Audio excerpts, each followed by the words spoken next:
fast. We're going to skip the scripture. We're going to talk today about Africa, and this is part 2. We already looked at one section of Africa. Let's begin with Zambia. We finished with Kenya, Uganda. That was where we left it. Zambia. Vic and Wilma Eason were in Kenya, and Vic started feeling stirred that God wanted them to move on from Kenya. They actually several times were going to go to Nigeria, but each time they would get ready to go, civil unrest would break out. They would be rioting, and so they would delay. And so finally they decided to go to Lusaka, Zambia. We have a picture of when they were announced. This is in the tent. They were announced. That's Vic and Wilma. Wilma is in our church. Vic has gone on to be with the Lord. They were announced out of conference, arrived in Lusaka, Zambia, and Vic realized that he had left his Bible. He had forgotten to bring his Bible. He was, of course, never without a Bible, so they got a taxi to go find a Bible. And so one of the things I want you to understand, one of the miracles, and there are probably hundreds of stories like this, that in many places, when we send missionaries, they have to get a visa. You have to have a legal reason to be there. So this was true for Vic and Wilma. They were going there, but they did not have a visa. So Vic forgot his Bible. They get in a taxi to go look for one, and they saw a sign that said Biblica, books. And so pulled in there, and a man came out, and he explained he was looking for a Bible. And the man said, I will get you one. You come back tomorrow. And when they came back, he gave them a Bible. But the man that helped him, helped get him a Bible, was a man named John Chisha. And was already a Christian. I believe he was already pastoring, but was very, very helpful. Was able to help the Easons get a visa and help numbers of other workers in time to come in Zambia. The Easons spent 3 years in Zambia, and then they turned it over to Steve and Jeannie Bowman, who took over from them. Here's the conference that they were announced. The Easons were going to leave, and the plan was to go to Ivory Coast. The Bowmans were going to take the work in Zambia, and that is when Tom and Janice Payne, when they went to Kenya, they all went. They were announced on the same night. So Steve and Jeannie took over. We have a number of photos from that era in Zambia, and here they operated in a tent. And operating in a tent, then they began building a compound. There's a wall, that's where the guards lived, and various things, but it was located, originally it was a tent. And so the Bowmans spent a number of years there. We had numbers of missionaries from the United States. John and Molly Robinson, Larry and Debbie Elliott, Larry and Mona Mitchell, Barry and Dora Bales, Chuck and Arlene Hansen, Kevin and Joan Hanston were just some of those from the United States. Australia also sent a number of missionaries. We have some photos of these are early workers. Now we have African workers. Kevin Foley was there preaching. There are some of the Australian workers, some American missionaries, different ones that were laboring to build a work in Zambia. The Bowmans wound up turning the work over to Jeff and Maureen Day, and Jeff and Maureen Day wound up spending 12 and a half years there from that era. This photo is actually Jeff Day, Steve Bowman, and one of the African brothers there.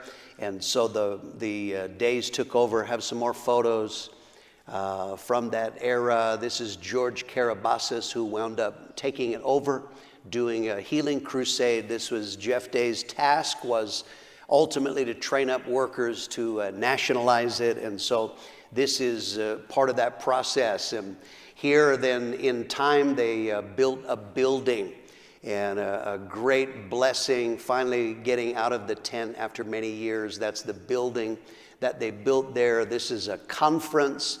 They began to plant churches. They began in the Bowman era, but the Days carried that on. And then ultimately, Here on the stage there, that is the three different generations, Jeff Day, Steve Bowman, and George Karabassis. Here is a photo at conference. You can see the work that God is doing there. And then in the final photo, here is George and Irene Karabassis.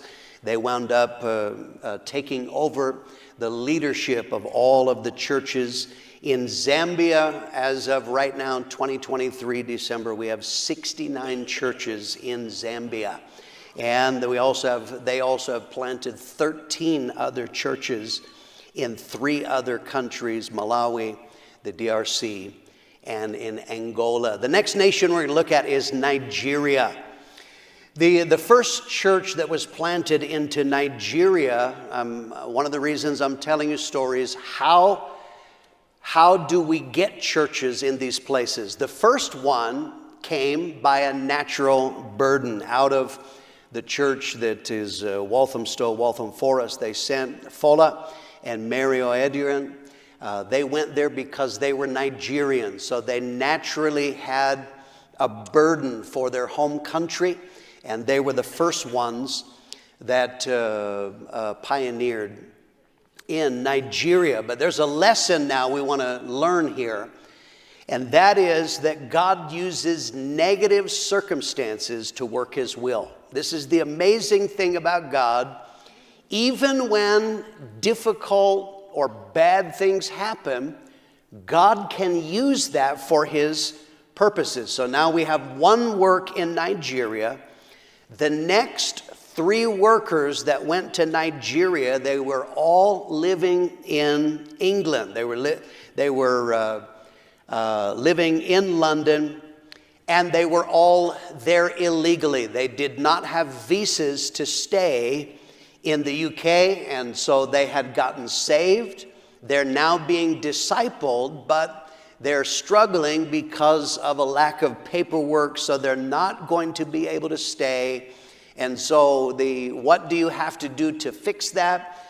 In their case, their only option was they had to go back to Nigeria and in order to resolve their immigration issues. And so this was true for 3 couples, Success and Penny Adeshida, Glenn and Kemi Botu, and Yomi and Kari Iketiyunu. All 3 of them went to Nigeria out of something negative. Think about it.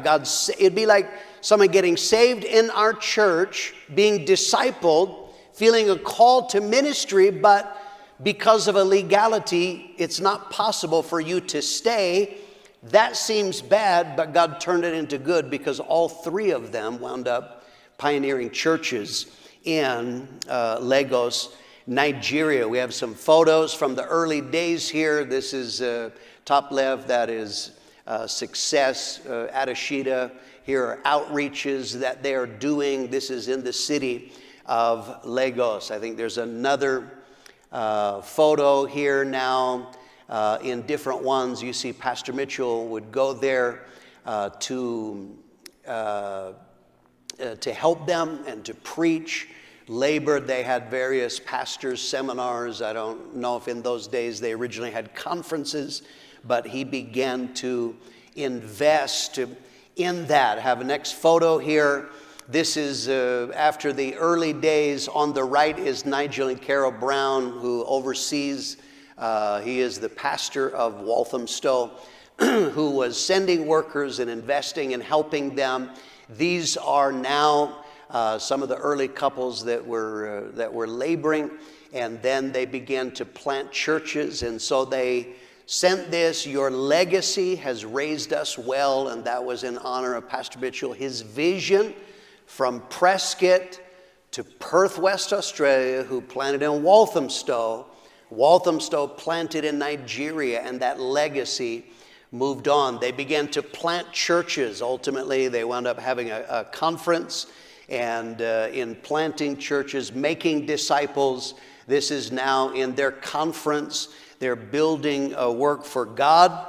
And then the next photo we have, again, this is conference. These are workers that were announced, I believe, out of the last conference And then the next photo, still these are workers being prayed for, that Glenn is being prayed for. He's the national leader. That is success going back.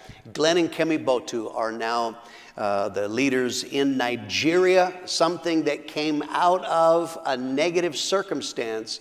God has used, they're doing a great work there. There are now 23 churches in Nigeria. Zimbabwe is what we look at next. A worker was sent to Harare, Zimbabwe from Perth, West Australia. We planted Ron and Susie Burrell into Perth, and then over the course of time, out of the Perth church, later on a succeeding pastor sent a worker to Harare, Zimbabwe. And it's kind of interesting that they needed a place to meet. They were struggling. If you read Reinhard Bonnke's biography, and in that he tells about a massive 30,000 seat tent that he had. And so he had this, and at one point in time, part of it got damaged, but a 30,000 seat tent, not a lot of people can use that. And so, but it was so big, he met the worker there, and Reinhard Bonnke wound up donating a large portion of that tent, which was used by the church in Harare. We actually have a video of this. This tent is part of what Reinhard Bonnke donated. And obviously not the whole thing. But here, laboring to build a work. And this is in Harare, Zimbabwe. Next, we have some photos of the early days. And then here, people getting married, which is wonderful in Africa, where many times they will not get married, but preaching on righteousness. Here are workers. There are outreaches that they began to do.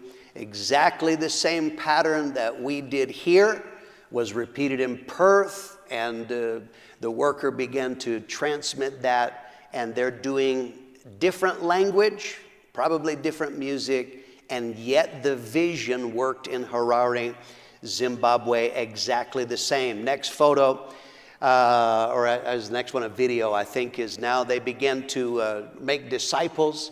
They built a building, and this is the building that they have built. This is their last conference. Darrell Elliott was there preaching, and so God has done a work. They're laboring there, and seeing this is on the other side of the world, Harare, Zimbabwe, in what God is doing there. And finally, as it comes to the right, a little bit more. Move camera. Here is the pastor, Isaac Madziviri. Next photo, if you go to it, is Isaac and Phyllis Madziviri. They are converts from that church, were discipled in that church, and now they have taken over. They're the national leaders. In Zimbabwe right now, we have 35 churches, plus they have planted 11 other churches in 3 different nations, in Malawi, in Botswana, and Mozambique. And one of the things I want to tell you that is incredible about that is in incredible financial difficulties. The inflation rate, it was at one point in time, one of the workers was telling me when they would go there to fill up the car with fuel, you had to have a briefcase, a suitcase of cash, because it was so worthless. And yet, the vision works. They're believing God, and we thank God. 35 churches in Zimbabwe, 11 churches in 3 different nations. Liberia. We sent a worker to Liberia in 1988. We have the original trumpet report, or one of the original trumpet reports. This is once he got going. This man was actually from outside our fellowship. One of our pastors met him, kind of grafted him in. He started the work in Monrovia, Liberia in 1988. He was not from our fellowship. He actually put things into the church that were not healthy. John and Esther, when he left, John and Esther Gooding went to take it, but there were some very odd things at work. It was explosive, and John and Esther had to leave. They kind of fled for safety's sake and had to leave. So initially, Liberia, it was not a great success, but one of the significant things in God's working, how he arranges things, is some of the original people that got saved in Liberia, they were not Liberian, they were from Sierra Leone. And that will become important when we look at that. The church went through great difficulties, but later on it was rebuilt with workers from Sierra Leone. And now they have made disciples and planted churches. We now have 9 churches in Liberia. Let's talk about Sierra Leone. And this is a wonderful story. As I told you, people from Sierra Leone got saved in the church in Monrovia, Liberia. They were excited. This is often, remember in early lessons I told you, how do we get churches around the world? Often what happens, people get saved. Where they get saved is not where they're from. And a natural part when God works in their heart, they say, we want this in my home country or in my hometown.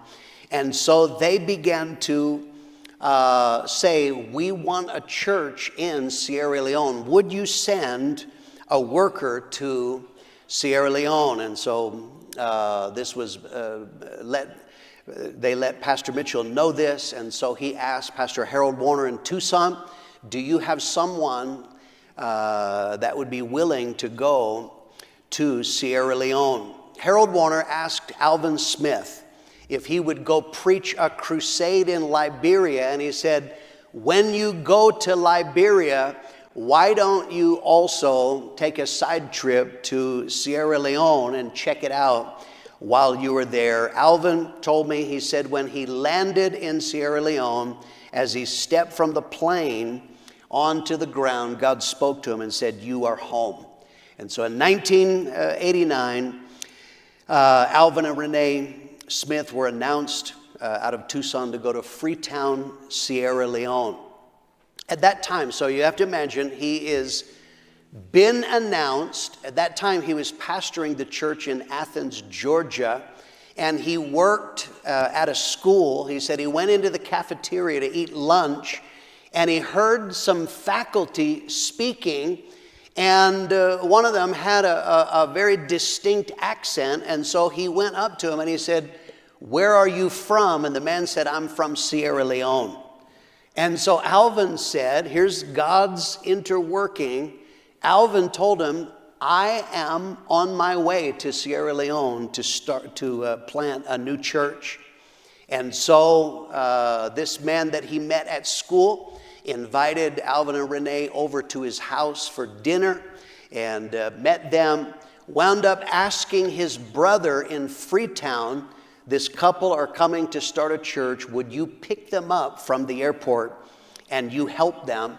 The man picked them up at the airport, dropped them off where they were going to stay, and he said, I'll be back tomorrow to pick you up because I've gathered some people so you can preach to them. So this is what he did. He said that the teacher in Athens had a sister in Freetown, and in her house, they gathered people. He preached inside the house, opened the window, used the windowsill as a pulpit, and people sat in the yard. It's only the second day. He just arrived yesterday. The next day, he preached to them. And in that service was 2 men. One of them you'll see at conference, and you have seen him, Edward Safa was there, another man that became a pastor, Peter Dorr. Both of them were there, and the man that Alvin met in Athens, Georgia was Peter Dorr's uncle, and then it's at the aunt's house that he got there. We have some photos from the early days from that supernatural beginning That is, I believe that's Edward Safa doing the baptizing there. The one on the right, and here they're meeting, I think, in a school, if I remember right. But God began to save. God began to do a good work. They built a building. Next photo. This is part of the original building that they built in order to be able to meet in many African nations. There are just not facilities that you can go rent. And so they built a building because God was doing a good work. So our vision is not simply getting people saved, but it is discipleship. And Alvin Smith did a great job, is that as people got saved, he began to train workers in discipleship and ultimately planted a church. That's Alvin Smith. And there is the very first church that was planted out of Freetown, Sierra Leone. That is Edward and Rita Safa, who later on wound up, they're the national leaders now. But that is a milestone because it was the very first church ever planted in Sierra Leone. Many churches wound up being planted in succeeding years, and ultimately they wound up starting a conference, as is our vision. This is now a later conference meeting in the building there, and you can see that God has done a wonderful work. They're currently, because of the need, the work has grown so rapidly, they are currently in a massive building project. I got some photos of the building that they are building. And I can't remember the African style. I can't remember if they said it'll seat 3,000 or something. It's a very, very large building. But they're meeting in the bottom, building on the top. And so God is doing a fantastic thing. They just celebrated their 34th anniversary. That was just weeks ago. And you see Roman Gutierrez there. He is preaching at the 34th anniversary and the wonderful work that God has done. Next photo is Edward and Rita Safa. They'll be here in a few weeks. I believe he's preaching in conference, but they are now the national leaders. He was the one from the first day. He heard Alvin preach, got saved, became a disciple, first workers planted out. As you know, what's very interesting about Edward and Rita is that you know that they had civil war in Sierra Leone. The rebels came, and the rebels were wicked. They would grab people. They have people in the church that their hands or their arms were cut off by the rebels if you didn't support them. But many people were executed. They came one day to the Safa's house, and they took Edward Safa away to execute him. His wife, Rita, came running out after the rebels, weeping, begging them to not kill her husband. She had saved and stashed away the equivalent of $6. And she offered the rebels $6 to not kill her husband, and they released Edward so he could go on and work for God. Gentlemen, always be nice to your wife. Yeah? Good thing she didn't say, take him.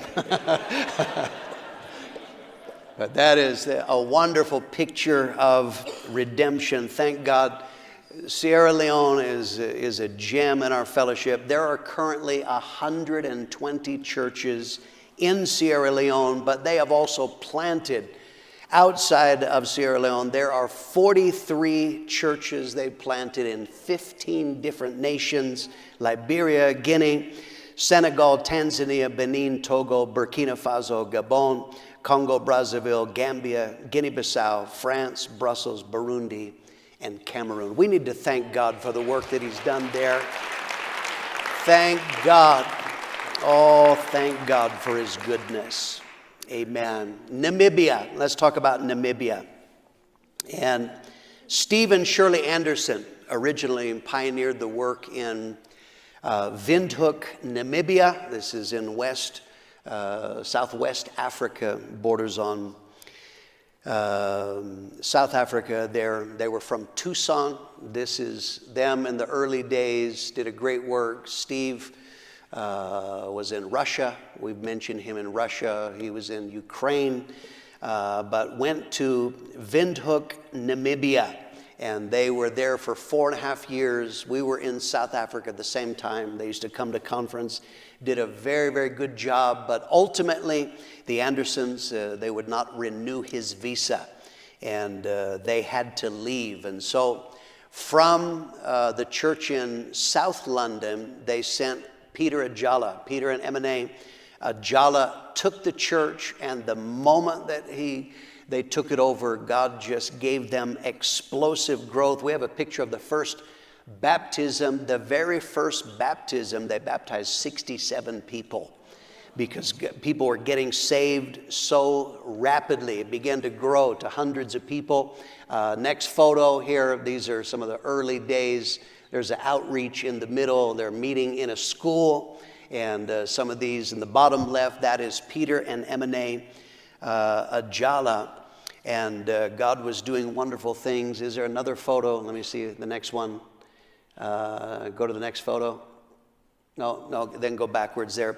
Okay, so they could only stay there for 4 months. They didn't have a visa. God was saving people so much, but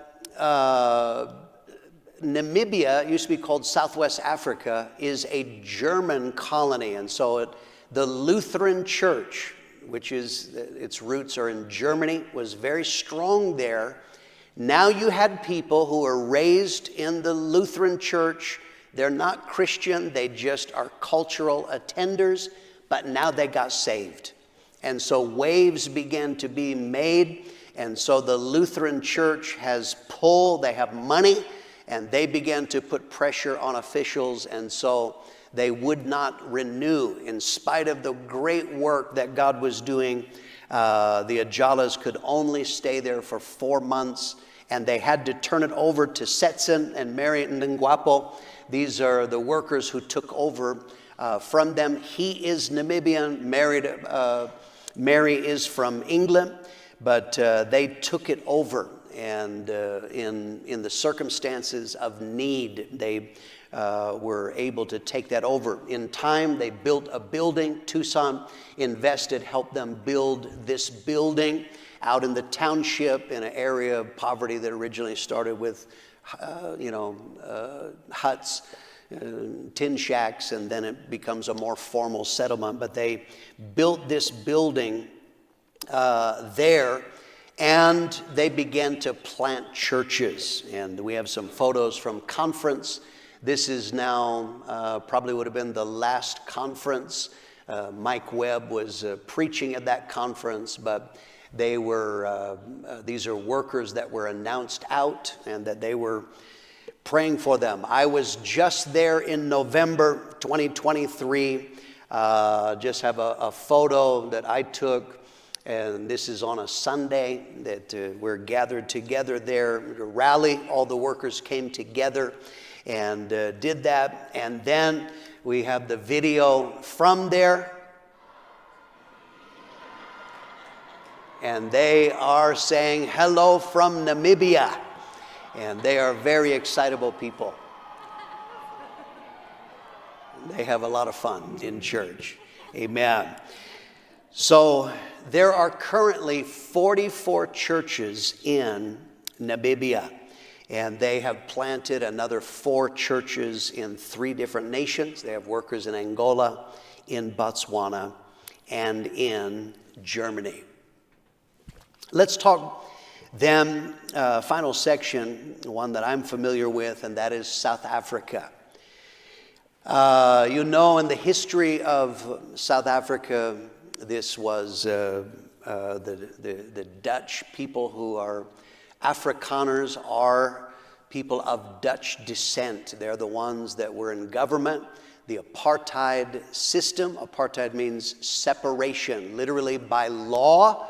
The man who was the president at that time was a Dutch Reformed pastor, twisted scripture. He made that this was God's will to separate people, and it was a hard separation by law. In one day, they took everybody in 4 main categories. Whites, you could live wherever you want, but they took blacks, which to them, African is full black.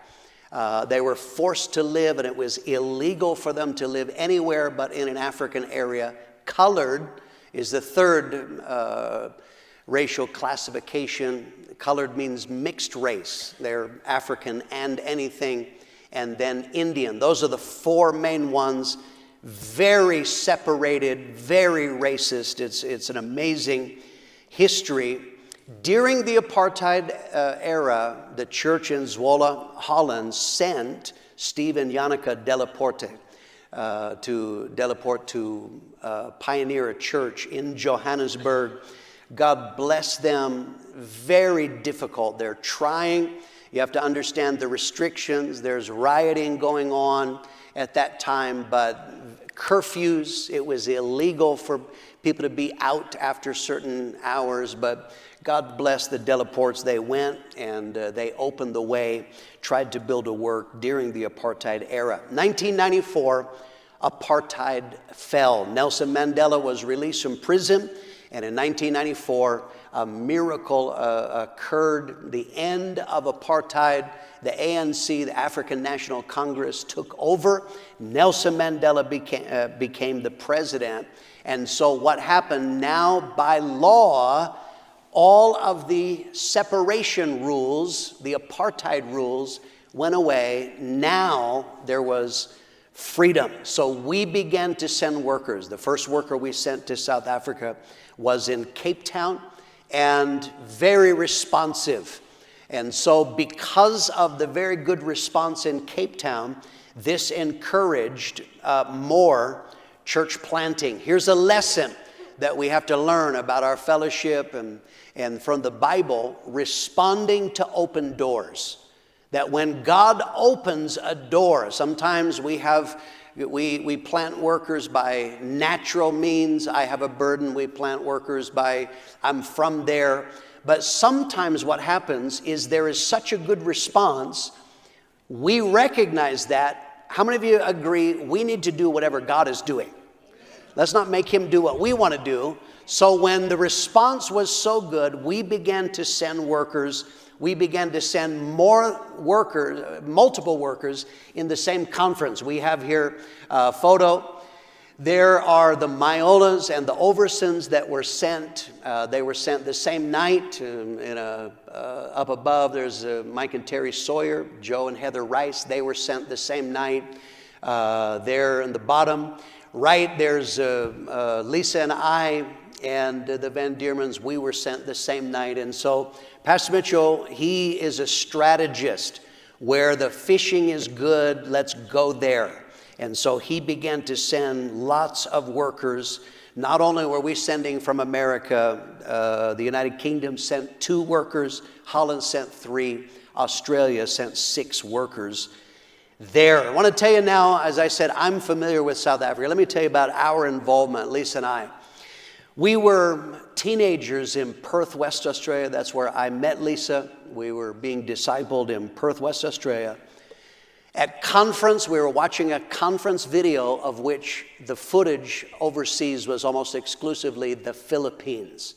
It was all about the Philippines, and watching a conference video about the Philippines, God spoke to Lisa and I both and said, I want you to go to Africa.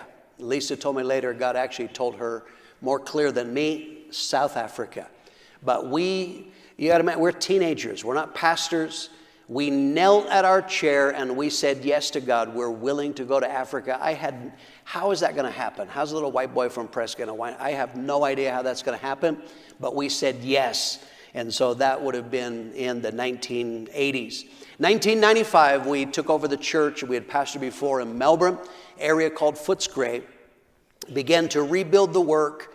We arrived in February. It's probably May. We had just finished back-to-back revivals. God was doing great things.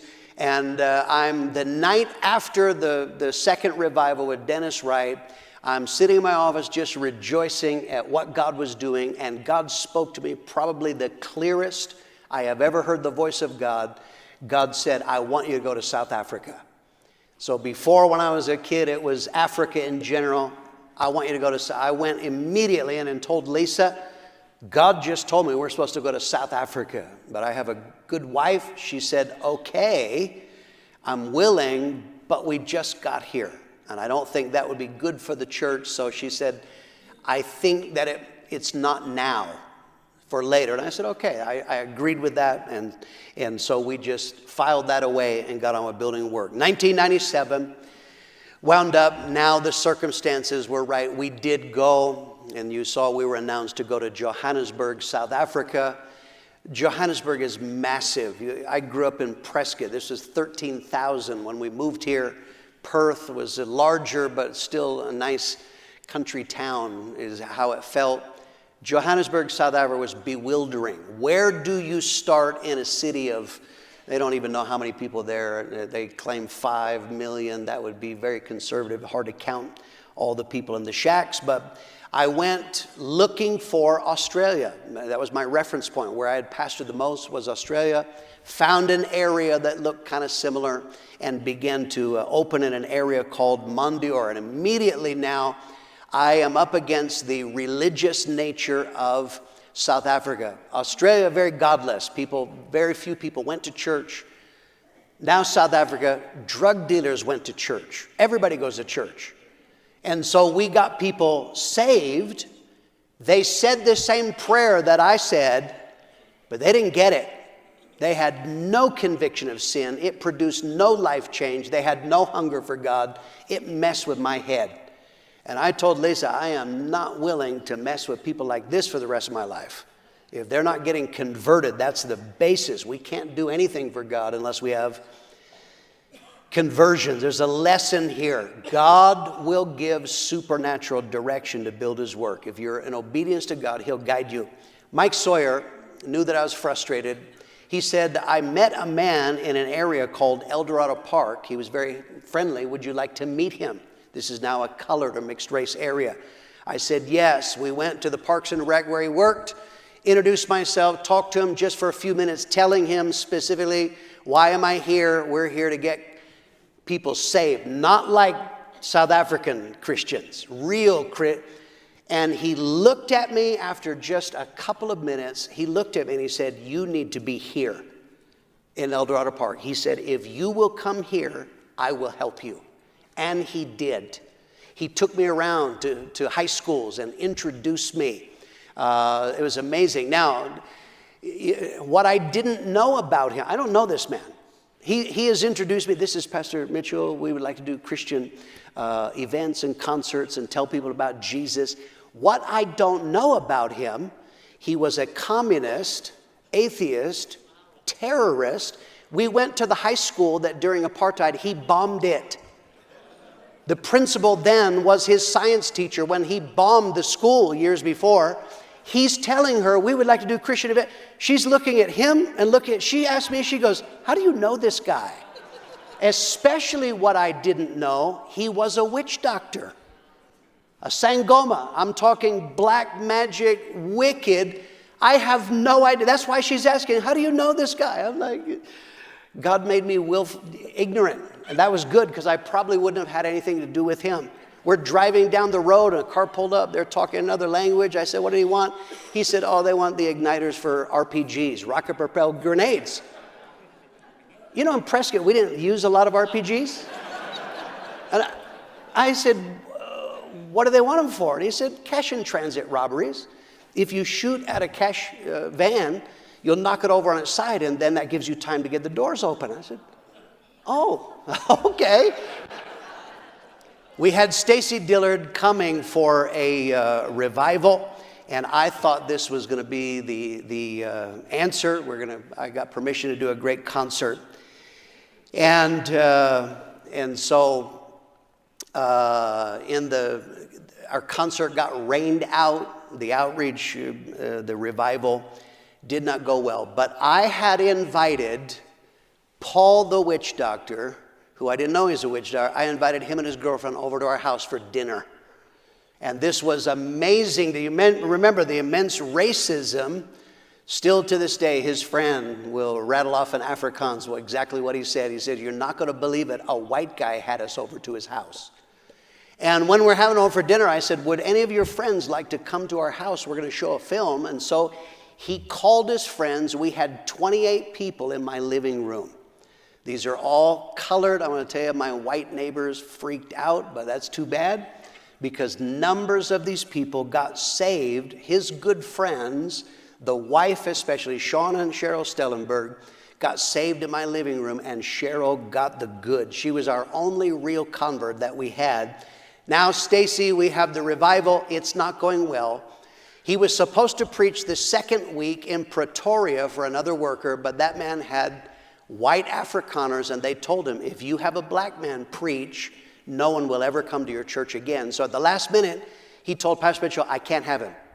So because we had a free week with Stacy Dillard, I asked Paul, I said, "Could you get us permission to have a tent set up in a park?" And he said yes. Got us permission right in a main park. This is where people came to do drugs, fornicate, drink. We set up right there with no advertising. They finished. We went out for an hour. We passed out, maybe we put up, I think, a dozen posters and handed out maybe 35 to 50 flyers.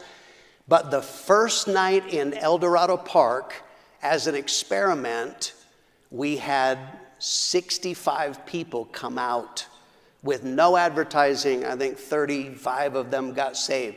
The next night, we had 165 people come out. The next night, 220. We started in early December, and we kept it going. Stacy finished. I preached another week. Mike Sawyer preached another week. We went up until Christmas in this tent. We were supposed to be there for 3 days. We wound up staying there for 2 months. We just never left, and thank God South Africa, they're not big on rules, so we got away with it. I told Pastor Mitchell, I said, "If you can get evangelists to come preach, I believe we could leave a solid work." And so in the month of January, we had Marty Carnegie, we had Jesus Becerra, and Rick Martinez. And we had 28 services in 30 days in the month of January. At the end of it, we had a church of 100 people. Just God began. It was a miracle work, yes. What was interesting is, as we're having this, Paul, the witch doctor, who I don't know he's a witch doctor, he would come like to 3 out of 5 services, and he'd ask me the same question each night: "How did it feel tonight?" I said, "It felt tremendous. Hundreds of people are coming." I'm like, "It's fantastic." And he would look puzzled, and he would tell me, "Tonight you had 3 witch doctors, 4 Satanists." He would tell me the number of witch doctors and Satanists that we had there each night. It never occurred to me to ask how he knew that. But God began to build the work there. At the end of it, we have some photos of a tent. I'm the guy on the left, if you're wondering. There's Stacy Dillard ministering in a tent, and there are no facilities. We had to buy a piece of land. The Prescott Church gave the money so we could buy a piece of land. We bought a tent and set it up. Next photo is the original tent that we had there, and we began to build a work for God. In the bottom right, I think this is a baptism we're about to have, and that was in a tent. The top left, then we built concrete walls or brick walls, but still kept a tent roof, and we were there for a number of years. There's a lesson I want to give you if you want to do the will of God. Some people are afraid. The lesson is God can protect people so they can do His will. We arrive in South Africa. The stories that were in the paper were incomprehensible in their violence. I can't even describe how bad the violence was. Helpful people would say, "I would never live there. It's like a war zone." And I told them that's why I came here, so God would kill us. But we had to be there, and immediately helpful people are telling my wife, listen, you go in those areas, I'm telling you, they're going to rape you, kill you, they're going to kill your daughter. But Lisa is praying. She came sight unseen. She had never seen South Africa. She's praying one morning, and God spoke to her, Acts 18:10, for I'm with you, and no one will attack you to hurt you, for I have many people in this city. I want to tell you, we never lived in fear. You have to live with caution, but we never lived in fear in South Africa. Next photo I want to show you. This is a car that I have here, that little Honda Civic. They're on the opposite side of the road, so what you're looking, this side is the driver's side. We're on the freeway coming home from church one night, and a car pulled up next to us. What is the car? 4 feet away, and shot at me at my head, and the bullet bounced off the window. When I got home, you can see just a little mark on the glass there. I don't think that they make Honda Civics bulletproof. But God had told us to be there, and I said, if God wants us here, He's got to keep us safe. And I want to tell you, we went in the most wicked areas of crime and danger, and God helped us. Paul, we have some other photos I want to show you. Move on here. This is outreach. We began to outreach like crazy. There's Lisa witnessing. We had revivals. There's Paul Campbell, Mark Olson, Scott Lamb. Dad, we were outreaching, we're having revivals.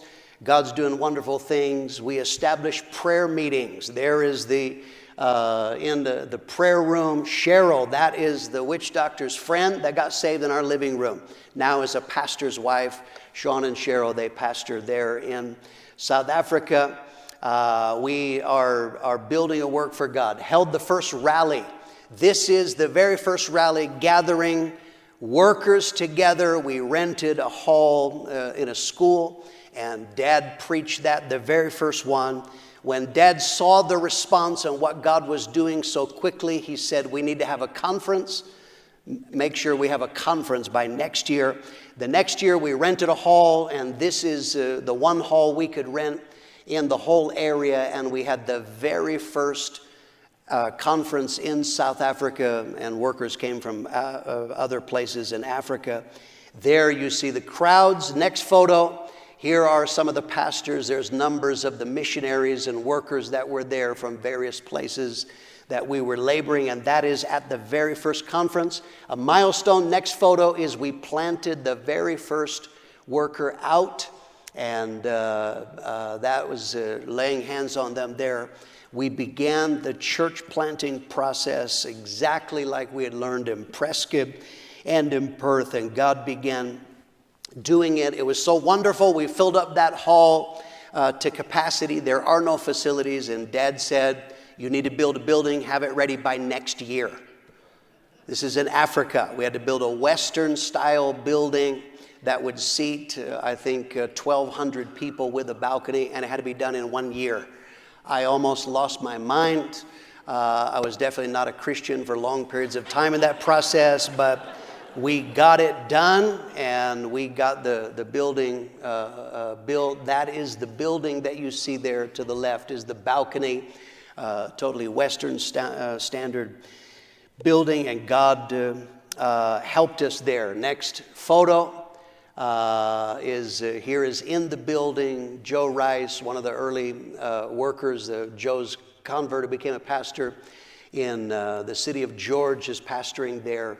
And there's Lisa and I and two of the first workers that we planted out from El Dorado Park. We stayed there for 7.5 years, and then we handed it off to the Polacos, Robert and Jackie Polaco. This is the changeover service in which we handed over to them. They were there for a time, and then they turned the work over to Ron and Kathy Bannett. Ron and Kathy labored in South Africa for 20 years and did a wonderful job there. Next photo, the 20th anniversary. There we are with Ron and Kathy, and we celebrated in 2017 the 20th anniversary, and God began to do great work. We have some photos from a conference that you can see. Next photo. This is the building that we built there, has a balcony. They expanded the mezzanine floor below. And there you see the conference runs 1,400, 1,500. Show the video, and here it has sound. The tone is good, but there we go.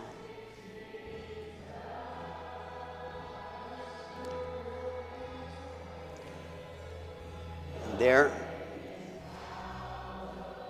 So that is the current one. Ron Bannett passed away in 2020 from COVID, and Jonathan and Rachel Heimberg stepped in quickly to take over there. Now the national leaders there. But I want to tell you, church planting is what we began in 2001, and that has continued. This is workers planted out in their last conference. Some of these are national pastors that themselves were planted out. Now they are church planting pastors, and they're doing a great work for God, and you see various works there. There are currently 109 churches in South Africa.